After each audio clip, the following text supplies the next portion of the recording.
The withdrawal vessel has been holding at the edge of the system for 11 hours. My support team, assessor Drome and signals clerk Oshet, have not asked me why I haven't filed yet. They can see my screen. They can see I keep opening the final summary field and closing it again without writing anything. I was assigned the civilian population.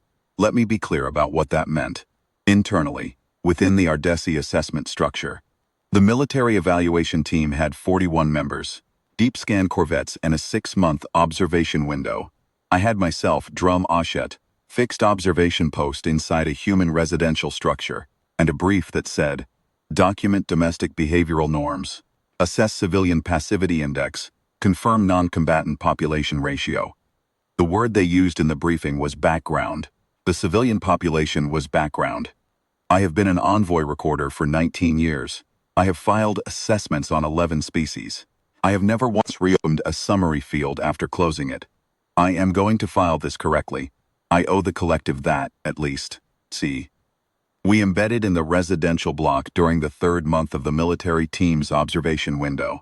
The structure housed 41 humans across 14 domestic units, what they call households, nuclear groupings, extended groupings, single-occupant units with extensive neighboring contact. I cataloged them by unit number.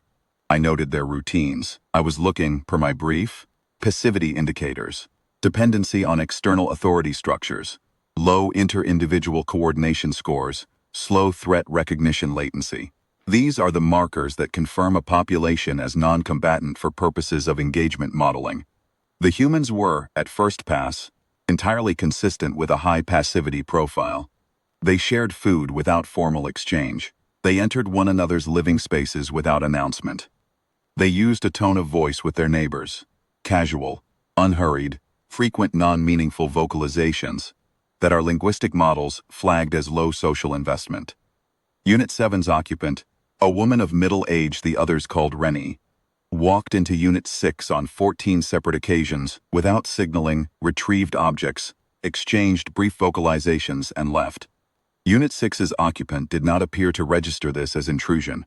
I logged it as evidence of low territorial instinct. I noted that low territorial instinct correlates with low defensive instinct. I now understand, reading the data backwards. The event occurred on the 53rd day of our embed. I will describe it as I see it in my logs, with the timestamps. 06.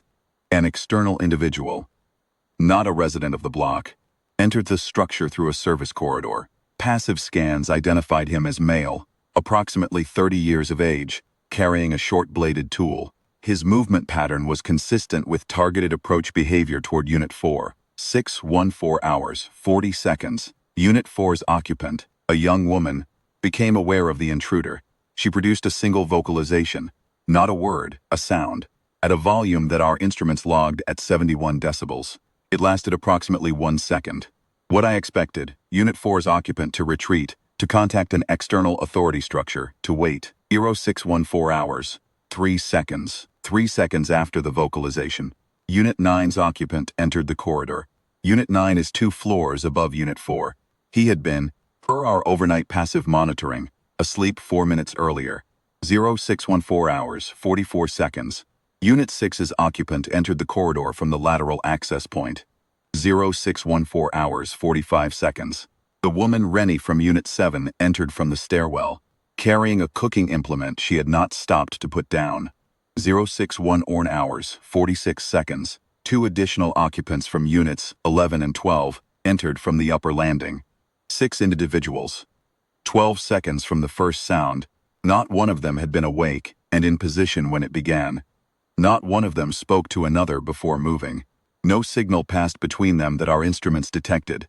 No coordinated communication, no established protocol, no chain of command, no leader designation. The intruder, faced with this, made a correct assessment and retreated. I sat in our embedded post and watched the playback 3 times before I understood what I was looking at. Then I ran the coordination metrics we use for military unit evaluation: response latency, convergence geometry, threshold to action index, positional interdependence, and I applied them to those 12 seconds. Unit 9's occupant scored in the 94th percentile for response latency against the Ardesi Special Operations baseline. a man who had been asleep, the group's convergence geometry, the angles and timing of their approach to the point of threat, was not random. It was not consciously coordinated. It was the geometry that emerges from drilling, from long practice of moving together. Except these people had never drilled. They shared meals, they borrowed objects, they walked into each other's homes without knocking. That is the same thing. I understand that now. I pulled every passive scan from our 53 days of embed and I reran the coordination. Metrics on activities I had logged as social noise. The meal-sharing events showed inter-individual anticipatory behavior. Each person adjusting their movement relative to others' predicted movement, at rates that, in military populations, indicate unit cohesion training of no fewer than 18 months. They were doing it while carrying plates of food and speaking about nothing. The door-leaving unlocked behavior I had coded as low territorial instinct is, I now believe, a resource pooling protocol. The unit is not one dwelling. The unit is the floor. The floor is the cell.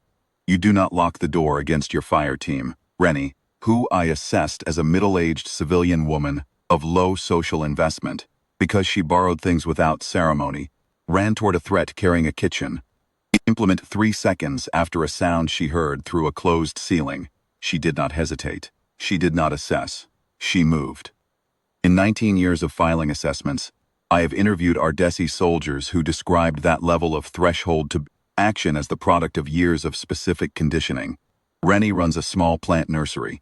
She has, as far as I can determine, no military designation of any kind. I am going to give the collective what they asked for. I will file the domestic behavioral norms. I will report on the civilian passivity index. And I will tell them that every metric we use to confirm a non-combatant population returned the wrong answer. Because we designed those metrics for species where the military population and the civilian population are structurally different things. In human residential groupings, they are not. The household is a dormant fire team. The domestic behaviors, the shared meals, the open doors, the casual mutual surveillance they mistake for neighborliness, are the maintenance activities of a unit that has not been called up yet. I observed 41 humans across 14 units for 53 days. I do not believe I observed a single non-combatant. The military assessment team spent 6 months evaluating human soldiers and rated them as a manageable threat at parity engagement. They were evaluating the designated military population. They did not evaluate the residential block, where Rennie borrowed a measuring cup from Unit 6, without knocking and ran toward danger 3 seconds after a sound.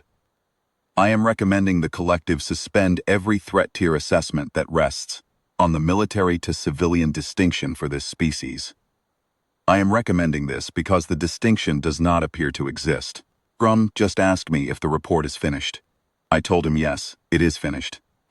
I just needed to find the accurate language for a conclusion that I did not, when I accepted this assignment, believe I would ever need to write. The civilian population is not background. There is no background.